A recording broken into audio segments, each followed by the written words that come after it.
Bismillahirrahmanirrahim. Innal hamdalillahi wassalatu wassalamu ala rasulillahi wa ba'du. Alhamdulillah, hari ini kita kembali bermajlis di pembahasan dosa besar. Di pekan kemarin sudah kita bahas dosa menuduh zina kepada wanita mukminah, wanita baik-baik. Hari ini kita masuk al-kabiratu ats-tsaniyatu wal ishrun, al-ghulul minal ghanimah. Apa itu gulul? Gulul itu salah satu dosa yang dilakukan oleh mujahid. Jadi jihad itu ibadah agung. Pelakunya bisa mati syahid. Tapi tidak menutup kemungkinan ibadah agung itu dikotori dengan perbuatan dosa. Di antara dosa-dosa mujahid yang ada di Quran, yang ada di hadis, dan terjadi pada masa Rasulullah Shallallahu Alaihi Wasallam. Di antaranya, satu, membunuh orang yang tidak berhak dibunuh. Di antaranya Rasulullah Shallallahu Alaihi Wasallam mengingatkan, jangan coba-coba membunuh orang yang sudah jelas-jelas mengucapkan kalimat la ilaha illallah atau kalimat-kalimat yang menunjukkan bahwa mereka adalah muslim. Misalnya rombongan sahabat berpapasan dengan orang yang diyakini kafir. Tiba-tiba orang yang diyakini kafir mengucapkan assalamualaikum. Persepsi sahabat mengatakan orang ini pura-pura biar tidak dibunuh, akhirnya mengucapkan assalamualaikum supaya dikira muslim. Ternyata lehernya dibabat. Turun ayat ya ayyuhalladzina amanu la taqulu liman alqa ilaikumus salama lasta mu'minah. Hai orang yang beriman, dalam situasi perang jangan ceroboh.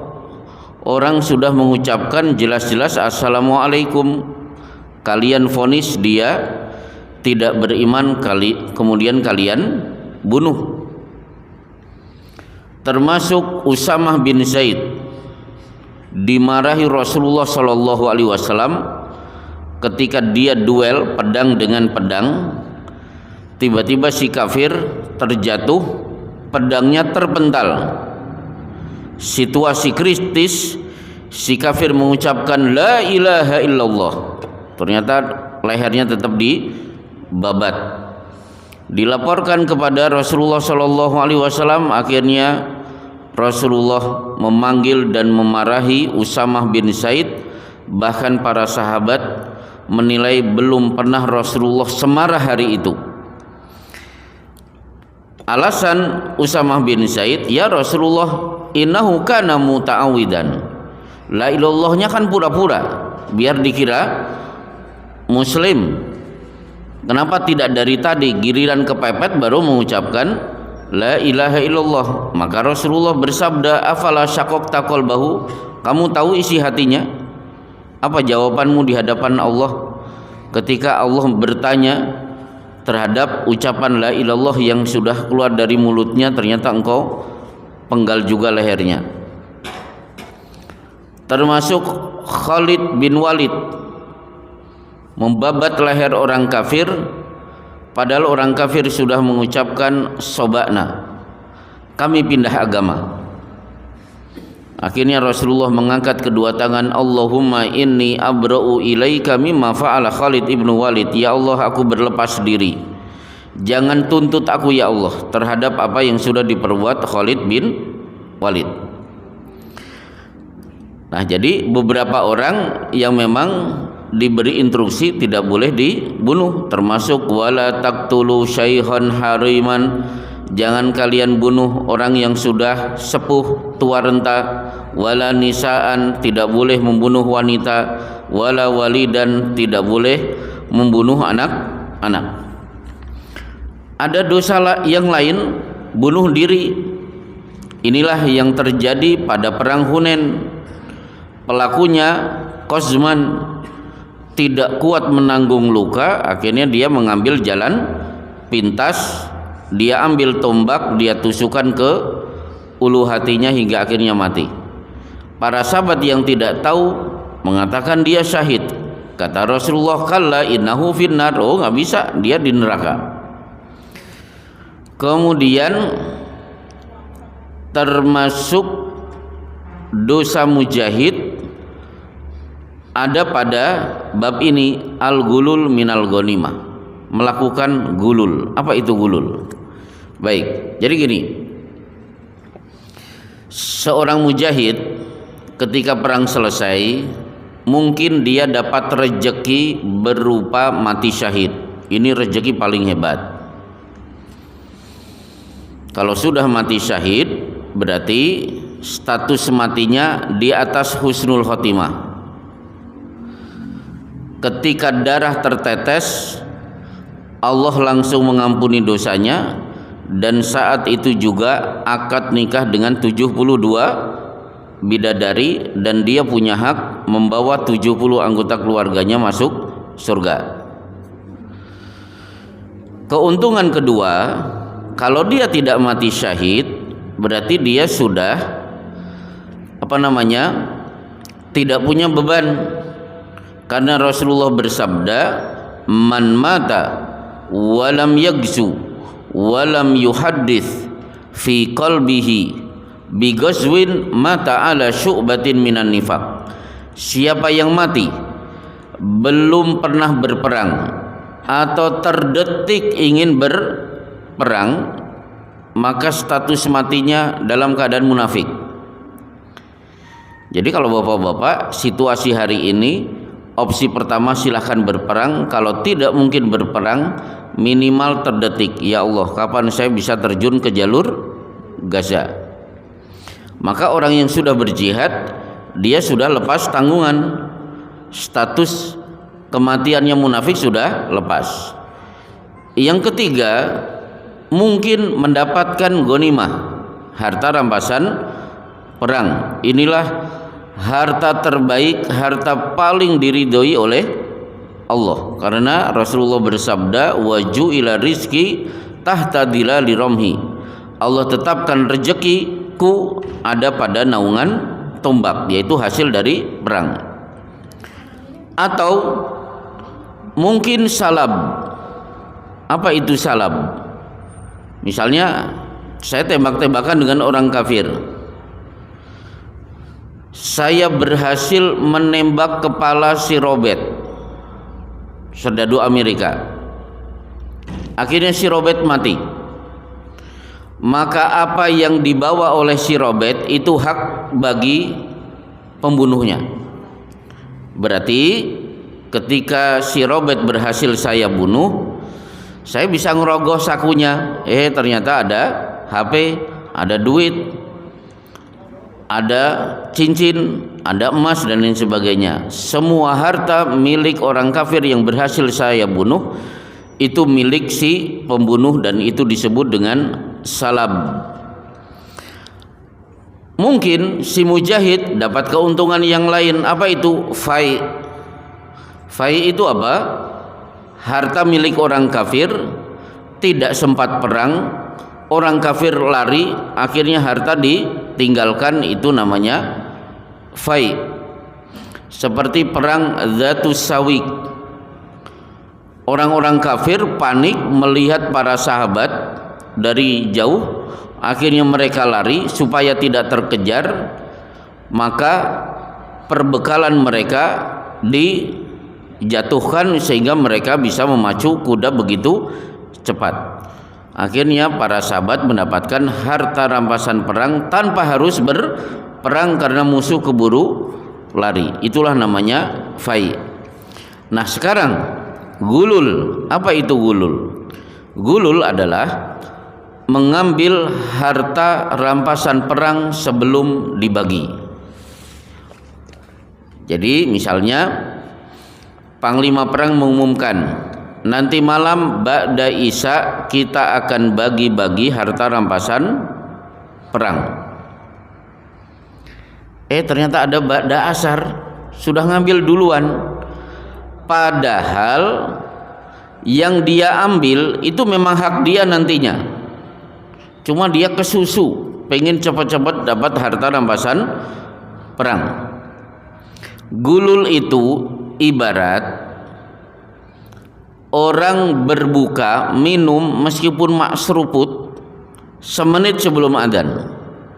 Berarti kan sia-sia laparnya dari subuh sampai menjelang adzan maghrib, gara-gara mak seruput 1 menit sebelum adzan maghrib. Termasuk 1 menit yang akan datang akan akad nikah. Belum akad nikah, semenit lagi dia sudah gandeng tangan si wanita yang akan dia nikahi. Berarti kan dia terkena pasal li an yut'ina fi ra'si ahadikum bihadidatin khainul lahu min an yamassa imra'atan la tahillu lahu. Ditusuk kepalanya dengan jarum dari besi itu masih lebih ringan daripada dia menyentuh kulit wanita yang tidak halal bagi dirinya. Padahal begitu akad nikah mau dipegang, mau diacak-acak silahkan, itu terserah, sudah halalan thayyibah. Cuma itu semenit sebelum akad nikah dia sudah gandeng tangan wanita yang akan dia nikahi. Itulah cara mudah memahami gulul. Baik. Nah kemudian bapak-bapak yang dimuliakan oleh Allah, berkenaan dengan gulul ini terjadi pada perang Khaybar. Berarti 3 tahun sebelum Rasulullah SAW wafat. Perang terakhir Rasulullah melawan bangsa Yahudi. Jadi sepanjang hidup Rasulullah beliau 4 kali perang melawan Yahudi. Ada Yahudi Banu Qainuqa. Kesalahan mereka adalah menarik kerudung wanita muslimah sampai copot ketika seorang pemuda muslim membela, dikeroyok sampai mati. Akhirnya terjadilah perang Banu Qainuqa. Terjadi perang Banu Quraidah. Kesalahan mereka karena ikut mengepung Rasulullah pada perang Khandaq. Kemudian perang Banu Nadir. Kesalahan mereka karena menulis surat nantang Rasulullah sallallahu alaihi wasallam. Kisah perang Banu Nadir diabadikan di surat Al-Hasyr. Huwallazi akhrajal ladzina kafaru min ahlil kitabi min diyarihim li awwalil hasyr ma dhanantum ayyakhruju sampai beberapa ayat sesudahnya. Nah, baru perang Khaybar. Begitu perang Khaybar selesai, ada satu sahabat tergeletak dalam keadaan sudah tidak bernyawa karena terluka. Seluruh sahabat mengatakan fulanun syahidun, si fulan ini sudah mati syahid. Tiba-tiba Rasulullah bersabda, kalla. Kalau sudah kalah, orang Arab kalau sudah kalah berarti sudah harga mati, nggak mungkin dia masuk neraka.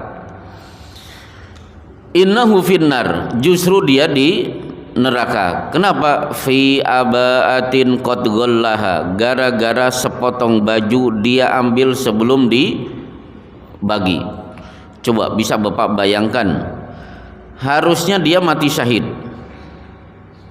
Kalau mati syahid kan tadi begitu darah menetes Allah sudah ampuni seluruh dosanya, langsung akad nikah dengan 72 bidadari, kemudian diberi hak membawa 70 anggota keluarga masuk surga.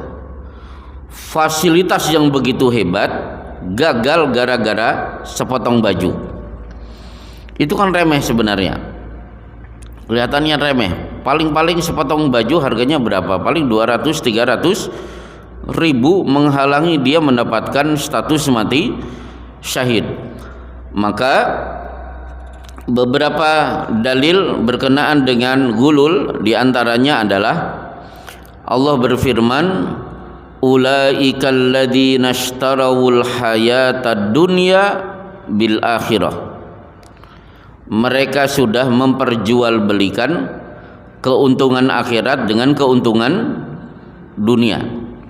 Keuntungan akhirat yang begitu hebat dikalahkan oleh keuntungan dunia. Sudah tidak sabar pengen dapat sepotong baju, padahal kalau dia sabar, sepotong baju itu sebenarnya buat dia. Kemudian orang ini juga disabdakan oleh Rasulullah sallallahu alaihi wasallam, hatta bainahu wa baina al jannah illa dira. Sebenarnya jarak dia dengan surga itu tinggal sejengkal. Tiba-tiba dia melakukan satu kesalahan, fayudkhulu ilan nar, akhirnya dia masuk ke dalam neraka. Kan banyak orang di ujung hidupnya melakukan kesalahan fatal. Saya tambah misalnya riwayat Abu Hurairah, innar rajula la ya'malu bi amali ahlil khairi sab'ina sanatan fa idza awsa wa hafa fi wasiyatihi fayuhtamu lahu min amali syarri fayudkhalu ilan nar. 70 tahun dia habiskan beramal soleh. Begitu dia sakit menjelang mati, dia berpesan kepada anaknya, tolong warisan bapak bagi rata, jangan dibagi 2:1. Selesai berwasiat, mati. Akhirnya catatan amal perbuatannya ditutup dengan keburukan, status dia akhirnya masuk neraka. Coba 70 tahun amal soleh, kesalahan fatal, dia menolak hukum Allah di ujung hidupnya. Termasuk orang ini dikomentari oleh sabda Rasulullah sallallahu alaihi wasallam, al-ajalatu minasyaiton. Kesusu, keburu-buru itu bagian dari rencana setan untuk merusak hamba-hamba yang beriman. Ajalah, tergesa-gesa. Kalau dia bersabar nunggu ba'da isya, kan tinggal 2 atau 3 jam, ternyata sudah tidak sabar pengen segera dapat itu. Maka bapak-bapak dan ibu-ibu hati-hati. Kalau ada sudah peraturan waktunya sekian-sekian, ya harus dilaksanakan dengan baik. Nah, contoh misalnya lah di Masjid An-Nur misalnya. Apa contohnya?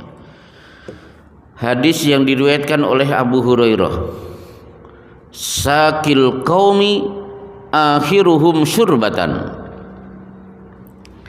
Seksi konsumsi itu terakhir yang makan-makan. Biasanya seksi konsumsi gimana, Pak?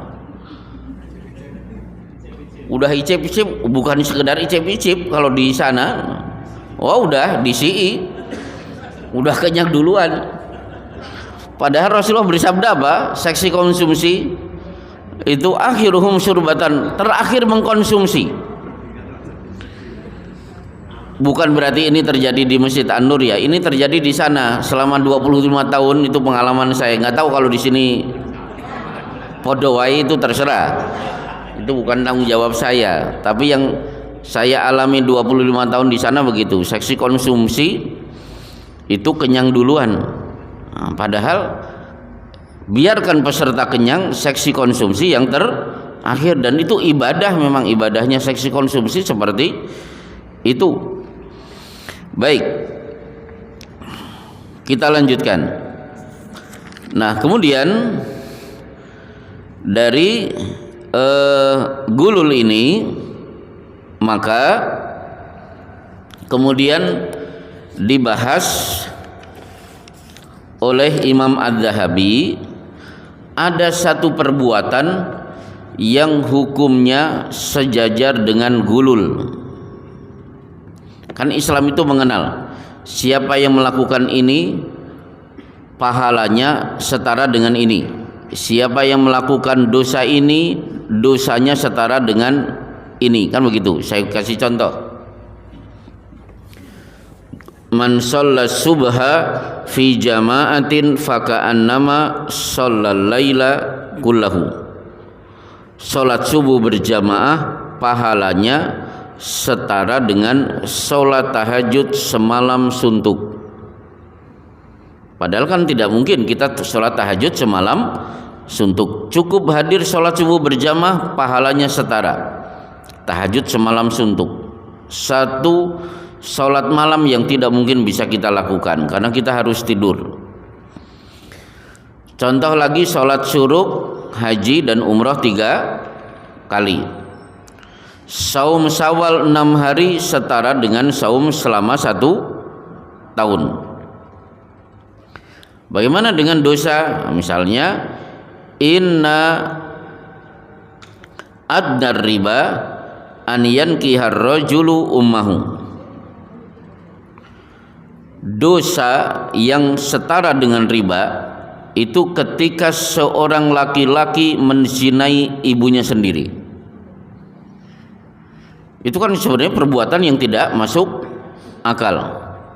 Tapi demikianlah disetarakan antara orang yang menzinai ibunya dengan orang yang lintah darat. Itu disetarakan. Nah, gulul ada satu perbuatan yang statusnya seimbang dengan gulul. Apa itu? Tip, atau orang Arab sering menyebut bakshish.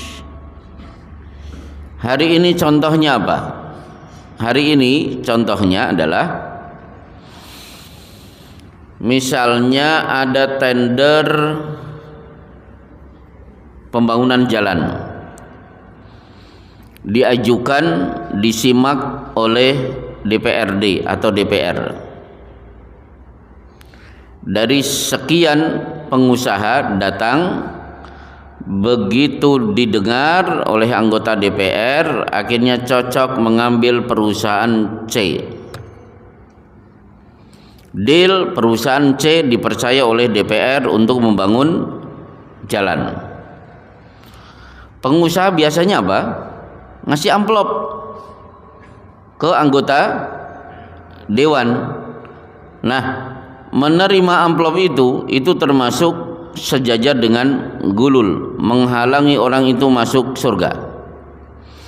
Karena DPR ketika memimpin rapat mengundang pengusaha datang, disimak siapa yang layak untuk diterima tendernya, itu memang tugas dia dan dia juga sudah dapat gaji. Kenapa dia dapat ngambil yang lain? Itu bagian dari gulul sebagaimana yang disabdakan oleh Rasulullah Shallallahu Alaihi Wasallam. Termasuk hakim. Ada orang dituduh melakukan pembunuhan, Pak Hakimnya cerdas. Kecakapan Pak Hakim menyebabkan Pak Hakim tahu orang ini salah tangkap. Akhirnya ketuk palu, yang bersangkutan ini korban salah tangkap, namanya wajib dipulihkan, hari ini juga harus keluar dari penjara. Orang itu pasti bahagia karena bisa pulang ke rumah. Di rumah syukuran, suatu saat sowan ke rumah Pak Hakim, mengucapkan terima kasih, kemudian ngasih amplop. Nah, itu sejajar dengan gulul. Kenapa? Pak Hakim memimpin sidang itu memang tugas dia, dan dia sudah dapat gaji dari negara, dan dia tidak boleh mendapatkan rezeki di luar itu, kecuali kalau di luar pengadilan Pak Hakim kemudian apa, nyambi ngojek, nah, boleh. Nyambi jualan pulsa silahkan, asal di luar jam kerja. Tapi kalau dia mendapatkan sesuatu di luar gaji, padahal itu memang sudah tugasnya, itu dimasukkan ke dalam kategori gulul. Wallahu a'lam bishawab. Insyaallah cukup. Kita akan lanjutkan di edisi pekan depan, dosa nomor urut 29. Ada pertanyaan, saya persilahkan.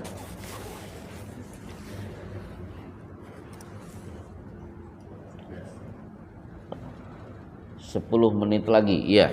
Silakan. Ada pertanyaan? Ya.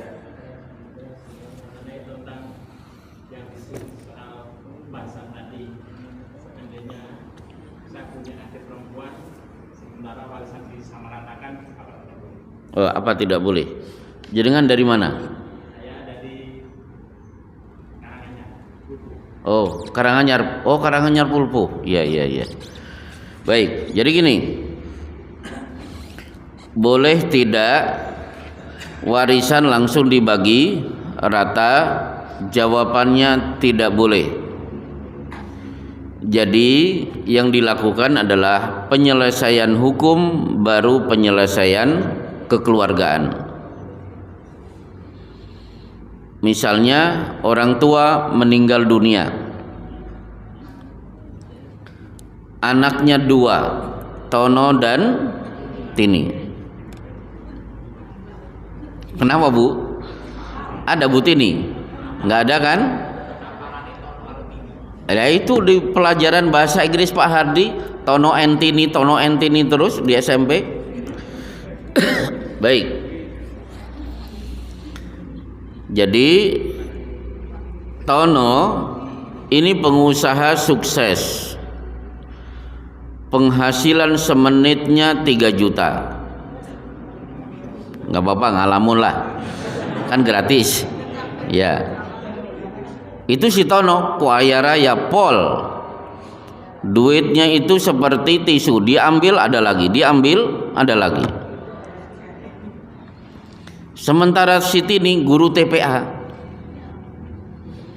Kalau takmirnya ingat digaji, kalau tidak ingat ya sudah, poso Senin, Kemis. Si Tini juga masih ngontrak.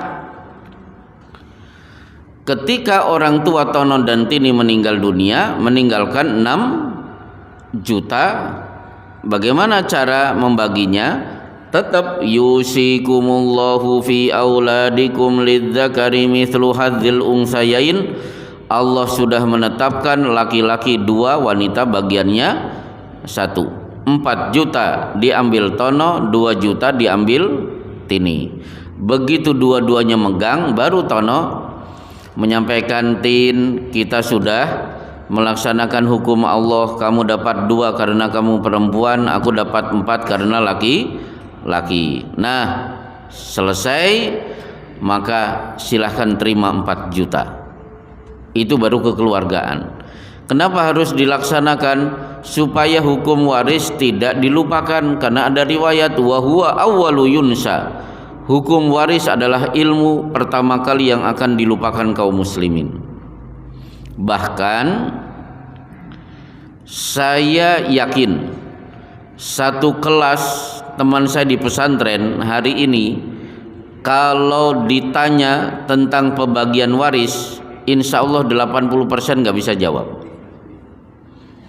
Siapa yang dapat setengah, 1/4, 1/8, 1/2, 1/3, 1/6, 2/3? Siapa yang berhak dapat sisa? Apalagi kalau ditanya dalil, wah itu lebih sedikit lagi. Karena kalau hukum waris berarti minimal hafal surat An-Nisa ayat 9 sampai 12 ditambah surat An-Nisa ayat terakhir. Baik. Pertanyaan kedua. Misalnya begini, di keluarga saya itu anaknya laki-laki 8 orang. Lalu dengan kesepakatan bersama, warisan itu dibagi rata. Itu hukumnya menurut hukum di Indonesia rata boleh. Tapi menurut Islam tidak begitu. Nah, mensikapinya itu menurut hukum Indonesia. Indonesia itu bumi milik Allah atau milik Indonesia? Milik Allah. Ya sudah, tetap. Jadi dimanapun kita berpijak itu bumi milik Allah. Kan sering ada ancaman kalau tidak ikut peraturan keluar dari Indonesia. Ya kita bisa jawab, tidak mau ikut aturan Allah, keluar dari bumi Allah. Kan akhirnya kita bingung pergi kemana kalau keluar dari bumi Allah. Jawabannya tetap ikuti hukum waris baru kekeluargaan, jangan to the point kekeluargaan.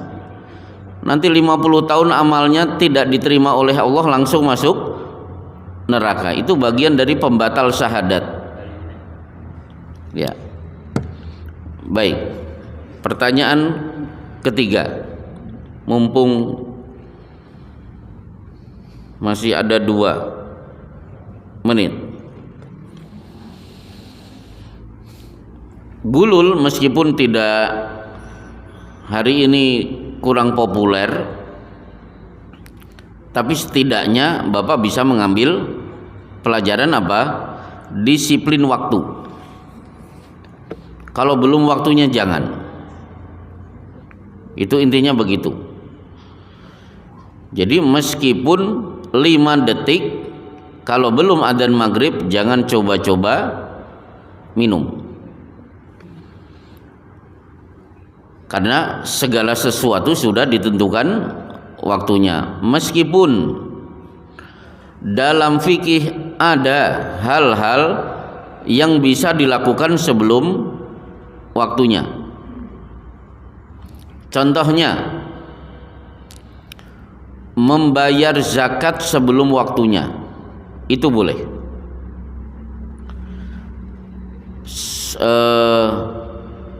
Su'ila Rasulullah sa'ala Abbas bin Abdul Muttalib fi ta'jilis sadaqah farakhkhasa lahu.